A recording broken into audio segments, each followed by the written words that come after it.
नमस्कार दोस्तों, स्वागत है आपका एक और जीके के वीडियो में, जिसमें मैं लेकर आया हूं मॉडल प्रैक्टिस सेट 1। इसमें मैं आपको 20 प्रैक्टिस सेट कराऊंगा जो सामान्य अध्ययन का है, जो आपका JSSC, SSC, JPSC, Jharkhand field worker, BPSC, railway, RPF, जितनी भी तरह की आप परीक्षा की तैयारी कर रहे हैं सबके लिए इम्पोर्टेंट होने वाली है। तो चलिए देखते हैं। पहला सवाल है कि वैश्विक मोबाइल इंटरनेट रफ्तार की नवीनतम यानी 2023 रैंकिंग में भारत का रैंक कौन सा है। तो आपका ऑप्शन है 35वीं, 43वीं, 56वीं या 78वीं। तो देखिए, भारत में मोबाइल डाउनलोड की औसत रफ्तार अप्रैल 2023 में 36.78 मेगाबाइट प्रति सेकेंड से बढ़कर मई 2023 में 39.94 मेगाबाइट प्रति सेकेंड हो गई है। तो इसमें जो आंसर हो जाएगा वो 56वीं हो जाएगी, 56वीं, 56।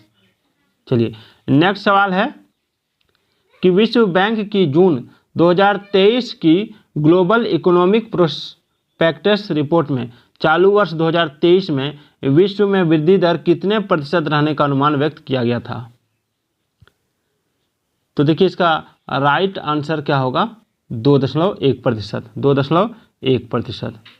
अगला है राष्ट्रीय फिल्म पुरस्कार 2021 में सर्वश्रेष्ठ अभिनेत्री का पुरस्कार किसने जीता। आपका ऑप्शन है आलिया भट्ट, गंगूबाई काठियावाड़ी या कृति सेनन, मिमी, ए तथा बी संयुक्त रूप से या पल्लवी जोशी। तो देखिए, इसका राइट आंसर हो जाएगा ऑप्शन सी, ए तथा बी संयुक्त रूप से, ए तथा बी संयुक्त रूप से, इसको याद रखिएगा। चलिए नेक्स्ट देखते हैं। चंद्रमा के जिस स्थान पर चंद्रयान 3 उतरा है उस बिंदु का नाम प्रधानमंत्री मोदी द्वारा क्या रखा गया है। तो देखिए, उस बिंदु का नाम प्रधानमंत्री मोदी द्वारा क्या रखा गया है, ये पूछा गया है। तो इसका राइट आंसर हो जाएगा शिव शक्ति पॉइंट, शिव शक्ति पॉइंट। चलिए, ब्रेटन वुड्स सिस्टर्स में निम्नलिखित में से कौन सा निकाय शामिल नहीं है। ब्रेटन वुड्स सिस्टर्स में निम्नलिखित में से कौन सा निकाय शामिल नहीं है। तो देखिए, इसका राइट आंसर हो जाएगा आपका ऑप्शन सी, अंतर्राष्ट्रीय व्यापार संगठन। अगला, वित्त मंत्री रामेश्वर उरांव ने वर्ष 2023-24 के बजट को हमीनकर बजट नाम दिया है। साथ ही उन्होंने कहा कि हमीनकर बजट में प्रस्तावित योजनाओं को मूर्त देने के लिए वर्ष 2023-24 का वर्ष होगा। कौन सा वर्ष होगा। तो योजना क्रियान्वयन याद रखिएगा।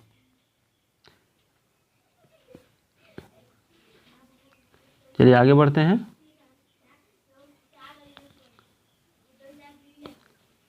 पंचायत के चुनाव कराने हेतु निर्णय किसके द्वारा लिया जाता है। पंचायत का चुनाव कराने हेतु निर्णय किसके द्वारा लिया जाता है। तो देखिए, पंचायत का चुनाव कराने हेतु जो निर्णय लिया जाता है वो लिया जाता है आपका राज्य सरकार के द्वारा। पंचायती राज विषय है। तो देखिए, पंचायती राज जो विषय है ये है आपका राज्य की सूची पर। अगला, निम्नांकित में किसका सुमेल नहीं है। किसका सुमेल नहीं है ये पूछा गया है।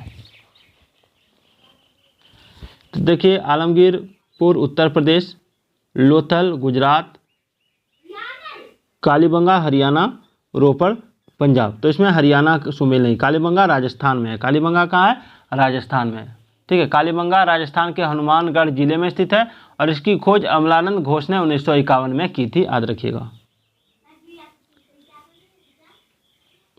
अगला, 1856 ईस्वी में निम्नलिखित कानून पारित हुआ। धार्मिक असुविधा कानून, सती निषेध रेगुलेशन, हिंदू विधवा पुनर्विवाह कानून, राज्य हड़पने का सिद्धांत। तो देखिए, इसका राइट आंसर जो हो जाएगा वो हो जाएगा आपका ऑप्शन बी, 1 और 3 दोनों, यानी धार्मिक असुविधा कानून और हिंदू विधवा पुनर्विवाह कानून, याद रखिएगा। चलिए आगे बढ़ते हैं। निम्नलिखित में से किस बलन यानी फोल्डू में अक्षीय तल वास्तव में क्षैतिज रूप में पाया जाता है। समनतिक, अपनतिक, शयान या एकनतिक। तो देखिए, इसका राइट आंसर हो जाएगा ऑप्शन सी, शयान। याद रखिएगा, क्या हो जाएगा, सयान। चलिए आगे बढ़ते हैं। सूची 1 को सूची 2 के साथ सुमेलित कीजिए। ये हो गया सूची 1 और सूची 2। इधर है निर्यातित क्षेत्रखंड, इधर है संबंधित व्यावसायिक ढांचा। तो एक मिनट, ठीक है। मरुत मक्कल, मरुत मक्कल कूट भी दिया है, शायद देख लेते हैं।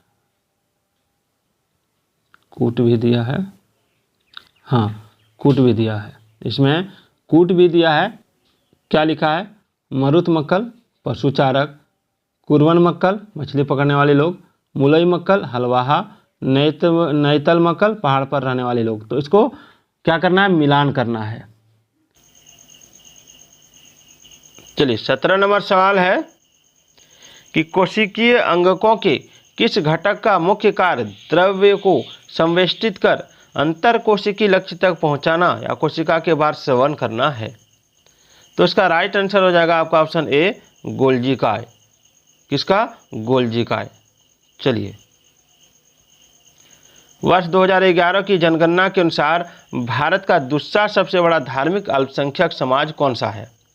तो इसका राइट आंसर जो हो जाएगा वो हो जाएगा आपका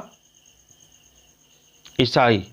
वर्ष 2011 की जनगणना के अनुसार भारत का दूसरा सबसे बड़ा धार्मिक अल्पसंख्यक समाज ईसाई है, जबकि मुस्लिम भारत का सबसे बड़ा धार्मिक अल्पसंख्यक समाज है। निम्नलिखित में से किस पल्लव शासक के शासनकाल में ह्वेन त्सांग ने पल्लवों की राजधानी कांची का भ्रमण किया था? तो इसका राइट आंसर हो जाएगा नरसिंहवर्मन प्रथम। नरसिंहवर्मन प्रथम याद रखिएगा।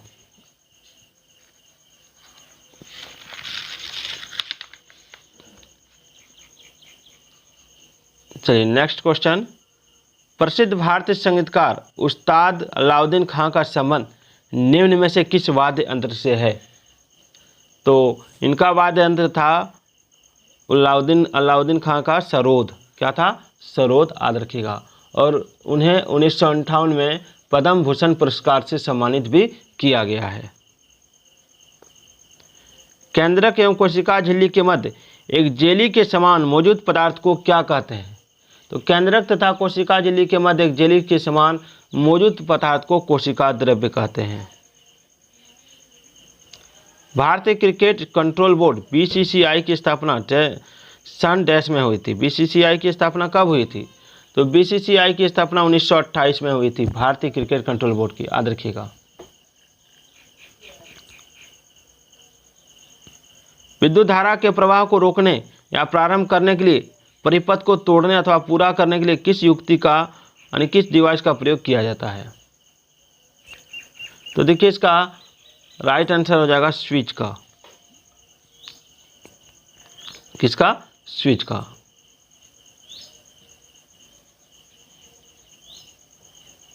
देखिए यहाँ विद्युत धारा को रोकने के लिए स्विच का प्रयोग किया जाता है। याद रखिएगा, ये स्विच है। क्या है ये स्विच है।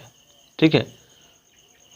चलिए, गेहूं की खेती किस प्रकार की मृदा में सर्वोत्तम ढंग से होती है? तो गेहूं की खेती जो है ये हो जाएगा आपका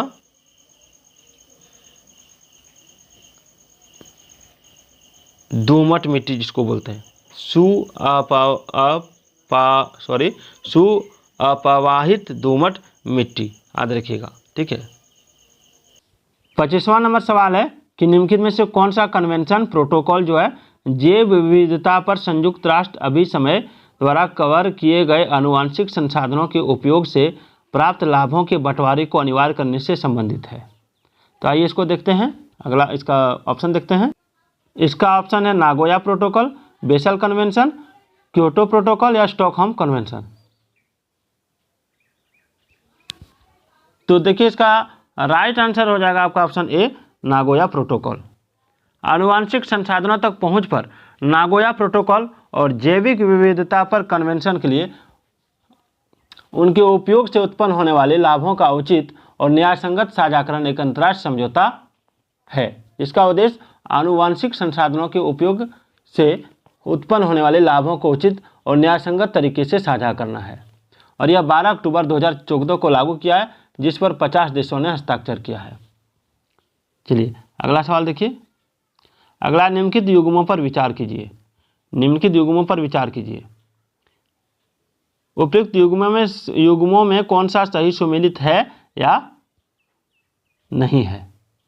तो देखिए इसमें सारा सुमेलित है, सारा इसमें सुमेलित है। ब्लू कलर ये जो है आपका सबसे पहले, रेड कलर सरकारी कर्मचारी ये भी सही है, गोल्ड कलर ये भी अत्यधिक कुशल श्रमिक है, और दूसरा आ गया आपका नीला कलर, ये एक नीले कलर कार्यकर्ता मजदूरी वर्ग का सदस्य, शारीरिक श्रम। उसके बाद एक होता है आपका ऑरेंज कलर, यह जेल मजदूर कैरिबियाई जो आमतौर पर कैदियों द्वारा पहना जाता है उसके लिए है, ठीक है। सफ़ेद कलर ये कार्यकर्ता शब्द 1930 के दशक में एक अमेरिकी लेखक अपटन सिंक्लेयर द्वारा गढ़ा गया था, जो 1930 के दशक के दौरान लिपिक, प्रशासनिक और प्रबंधकीय कार्यों के संबंध में शब्द का संदर्भ होता है, ठीक है। एक सफ़ेद कॉलर कार्यकर्ता एक वेतनभोग पेशेवर है और आमतौर पर सामान्य कार्यालय कर्मचारी और प्रबंधन का जिक्र है। चलिए, पीएम दक्ष योजना हाल ही में चर्चा हो रही है, यह निम्नलिखित में से किससे संबंधित है? तो देखिए पीएम दक्ष योजना 2020-21 में लागू हुआ। इसके तहत पात्र लक्ष्य समूह के कौशल विकास हेतु अल्पावधि प्रशिक्षण कार्यक्रम जैसे आपसिक लिंग रिस्केलिंग, उद्यमिता विकास कार्यक्रम और दीर्घकालिक प्रशिक्षण कार्यक्रम आयोजित किए जाते हैं, और यह आपका हाशिए के वर्गों का कौशल विकास हो रहा है, ये हो जाएगा। अगला, डीप ओशन मिशन हाल ही में चर्चा में रहा, यह निम्नलिखित में से किस संस्थान द्वारा शुरू किया गया? तो देखिए यह आपका शुरू किया गया पृथ्वी विज्ञान मंत्रालय द्वारा, ठीक है, याद रखिएगा। पृथ्वी विज्ञान मंत्रालय ने deep ocean mission DOM launch किया। DOM भारत सरकार की ब्लू इकोनॉमिक पहल का समर्थन करने के लिए एक मिशन मोड प्रोजेक्ट है, और सरकार ने राज्यसभा में जानकारी दी है कि डीप ओशन मिशन DOM को कुल 1 करोड़ रुपए के बजट से लागू किया जाएगा। अगला, राष्ट्रीय आपदा प्रबंधन NDMA के संदर्भ में निम्नलिखित कथनों पर विचार कीजिए। इसमें यह भारत में आपदा प्रबंधन के लिए सर्वोच्च वैधानिक निकाय है। केंद्रीय गृह मंत्री NDMA के अध्यक्ष हैं, तो उसका राइट आंसर जो हो जाएगा वो हो जाएगा आपका ऑप्शन ए, केवल 1। यह भारत में आपदा प्रबंधन के लिए सर्वोच्च वैधानिक निकाय है। उसके बाद है राष्ट्रीय अनुसूचित जनजाति आयोग NCST के संबंध में निम्नलिखित कथनों में से कौन सा सही है? इसमें कूट भी दिया हुआ है, तो इसमें जो कथन सही हो जाएगा वो हो जाएगा आपका, इसकी स्थापना भारतीय संविधान में अनुच्छेद 338A को सम्मिलित करके की गई थी। तो आज का ये वीडियो कैसा लगा कमेंट जरूर कीजिएगा, और नेक्स्ट वीडियो में आपको देखने को मिलेगा सामान्य विज्ञान। जय हिंद।